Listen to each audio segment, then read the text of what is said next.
আপনারা জানেন মানিকগঞ্জের সিঙ্গাইরের অবৈধ ভোট চোর এমপি মমতাজ বেগমকে একটি হত্যা মামলায়, যাকে আপনার শিল্পী মমতাজ হিসেবে চিনেন, তাকে মিরপুর থানার মডেল থানার একটি হত্যা মামলায় তার বিরুদ্ধে 7 দিনের রিমান্ড প্রার্থনা করেন। এই হত্যা মামলা বৈষম্যবিরোধী ছাত্র আন্দোলনের সময় 19/7 তারিখে মিরপুরে সাগর নামে আন্দোলনকারী একজন ছাত্র, তার শরীরে পিঠে গুলিতে সে নিহত হয়। এই মামলায় আজকের যে আসামি মমতাজ, সে একজন এজাহার নামী আসামি। এই শিল্পী মমতাজ হাসিনাকে তার প্যাসিজম রক্ষা করার জন্য নির্লজ্জভাবে তাকে সহায়তা করেছে এবং সে গানের নামে সারা বাংলাদেশে সে প্যাসিস্টের পক্ষে গান গেয়ে এই প্যাসিজম শেখ হাসিনার পক্ষে সে মানুষের মধ্যে, মানুষের পক্ষে এবং মানুষের বিরুদ্ধে সে কাজ করেছে। এবং শুধু তাই নয়, সে ফ্যাসিস্ট হাসিনার এই আমলে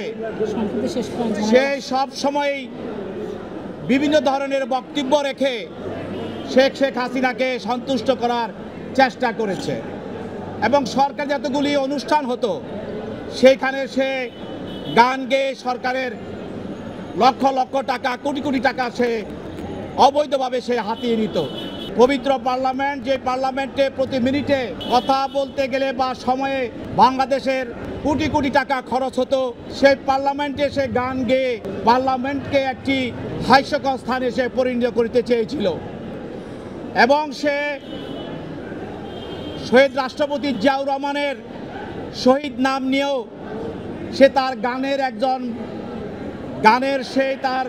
তবলা বাদকের সঙ্গে সে তুলনা করেছে এবং সে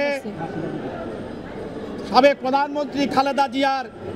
জন্ময় পরিচয় নিয়েও তার পিতার নাম নিয়েও সে কটাক্ষ করেছে। এক কথায় বলতে গেলে সে ফ্যাসিস্ট হাসিনাকে এই দেশে মানুষের ভোট চুরি করে কিভাবে ক্ষমতায় থাকা যায়, মানুষকে হত্যা করে কিভাবে ক্ষমতা থাকা যায়, সে কাজটি সে ফ্যাসিস্ট হাসিনাকে সহযোগিতা করেছিল এবং হাসিনার মনোরঞ্জন করাই ছিল তার প্রধান এবং একমাত্র লক্ষ্য।